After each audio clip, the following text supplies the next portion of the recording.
Discover a captivating tale of forbidden love in What My Aunt Did That Shocked Me. Follow the journey of a young woman as she uncovers her Aunt Clara's secret romance with a mysterious man, leading to a heartwarming exploration of love, courage, and the risks we take for happiness. This unique story delves into the complexities of family, relationships, and the transformative power of embracing one's true feelings. Perfect for fans of romantic dramas and poignant narratives, this tale will leave you reflecting on the choices we make for love. It was a sultry summer afternoon when I arrived at my Aunt Clara's quaint little house by the lake. The sun glinted off the water, casting a sparkling hue that seemed almost magical. I had always admired my aunt.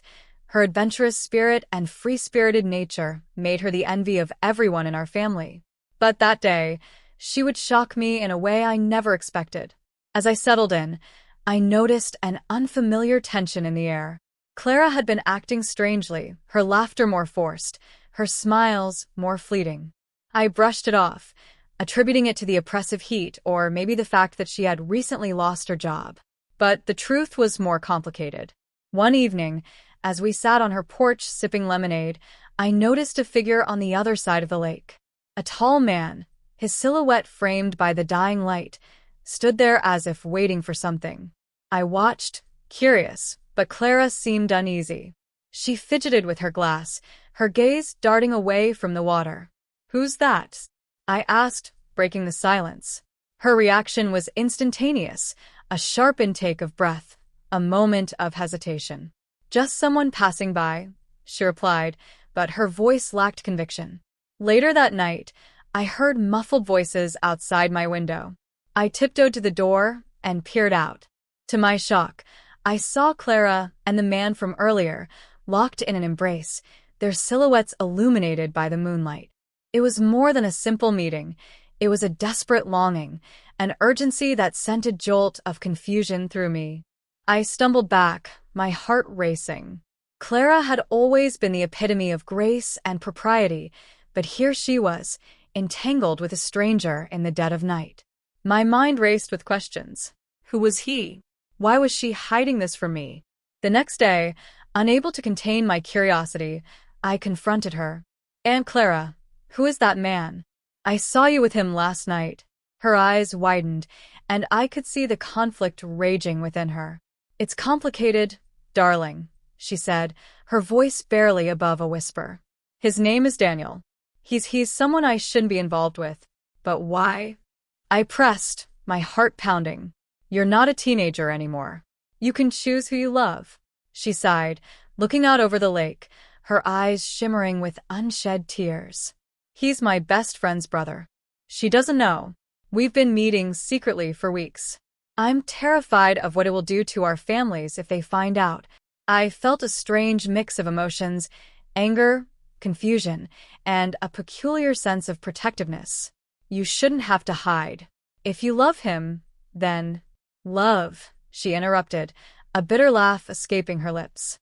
"It's not that simple. This could tear everything apart. I can't be the cause of someone else's heartbreak." "But you're unhappy," I said softly. "You deserve to be happy."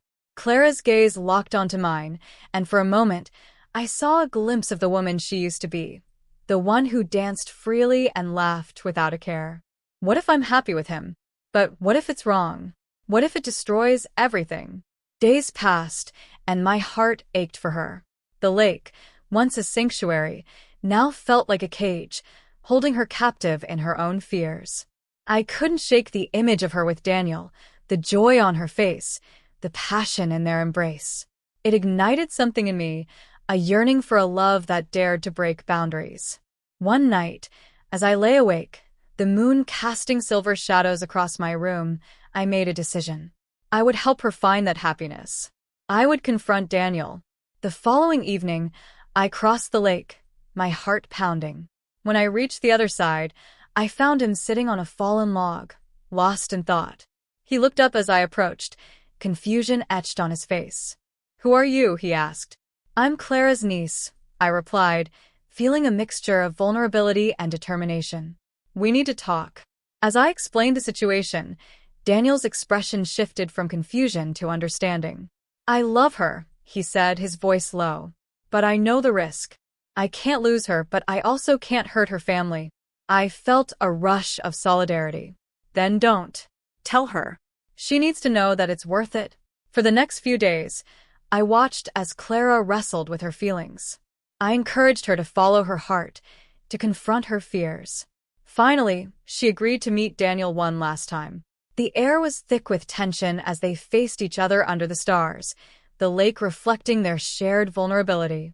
I stood a distance away, hidden in the shadows, my heart racing. The moment felt electric, charged with the weight of their decisions. I can't keep doing this, Clara said, her voice trembling. It's killing me to hide from my own heart. Daniel took a step closer, his eyes filled with a fierce determination. Then don't hide. We can figure this out together, no matter the cost. In that moment, everything changed. Clara stepped into his embrace, and I felt an overwhelming sense of relief wash over me. They were willing to fight for their love, to risk everything for the chance of happiness. As I watched them, I realized that love, no matter how forbidden, was worth the risk. My aunt had shocked me not just with her secret, but with the courage she found to embrace it. That summer, under the stars, I learned the true meaning of love, that it's not just about the fairy tales or the happy endings, but about the choices we make in the face of fear and uncertainty. And sometimes, those choices lead to the most beautiful, unexpected places.